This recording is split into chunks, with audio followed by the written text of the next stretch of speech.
The first chapter, for example, starts with the most fundamental math concepts. These are things like, literally starts with numbers. What, 1, 2, 3, counting. And then it builds throughout, and it builds pretty quickly through chapter 1. Chapter 1 really is those fundamentals of math. You need all of this to do all the rest of math. For some students, this may not even be necessary, and that's okay.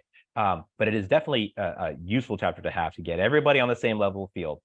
Key part of this chapter is eliminating any misconceptions students might be carrying over from their previous education. And that is a big piece throughout the whole book. Frankly, every chapter, every section has loads of multiple choice questions, and every choice is carefully selected to help prune out misconceptions. This book is huge on that. Really, really exemplary, I would say, in terms of what a zyBook would be doing. And in particular, it's very important in this type of a book, quantitative reasoning, where there are commonly students with anxieties. And those anxieties often are from, they've had some misconception and it's led to failure in math. Let's fix those misconceptions. Now we're doing it a very positive way, encouraging way, and so on. And this book just keeps on doing it, keeps on eliminating misconceptions.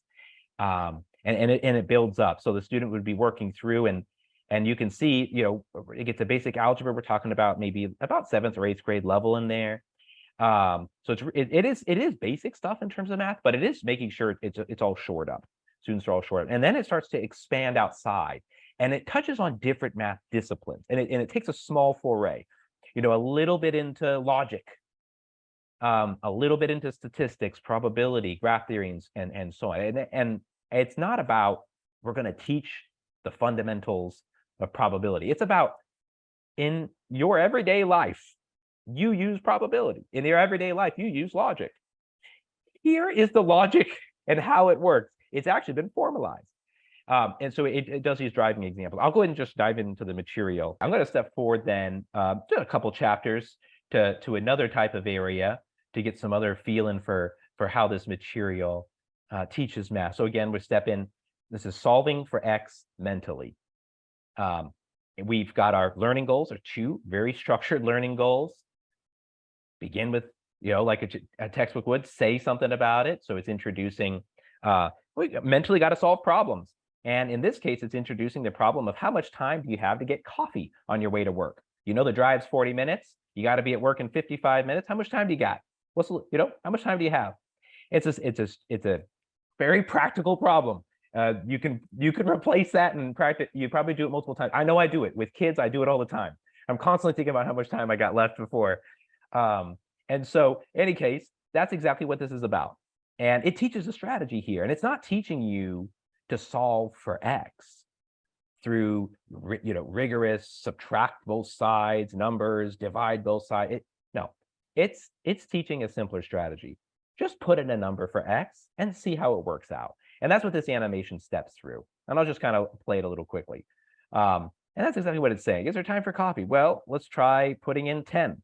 There's still more time. How about 15? Oh yeah, that's it. All right, so I got 15 minutes. All right, straightforward. And you know what? When using this kind of strategy, you could do this also. We talked about for how much to leave for a tip. And you can use this strategy, and as students do, they build up this intuition for what we're doing when we're solving for X. They have that visceral feeling. They've done many of these examples. I've guessed and guessed, and I know I'm getting pretty good at guessing. But then we would, the next thing is to follow up with, now here's how to solve for X with structured rules and that sort of thing. But the students had lots of practice with that guessing. And they're taught a technique of using a mental picture when they're doing that guessing to improve the speed at which they're guessing is successful. So it's still focusing on that guessing technique. It's still building up that intuition. And it starts off again with the say, and then we show them that example, and then we ask them to put it into action. And then the student moves on. This is, the basics of algebra. It's really a beautiful way of doing it.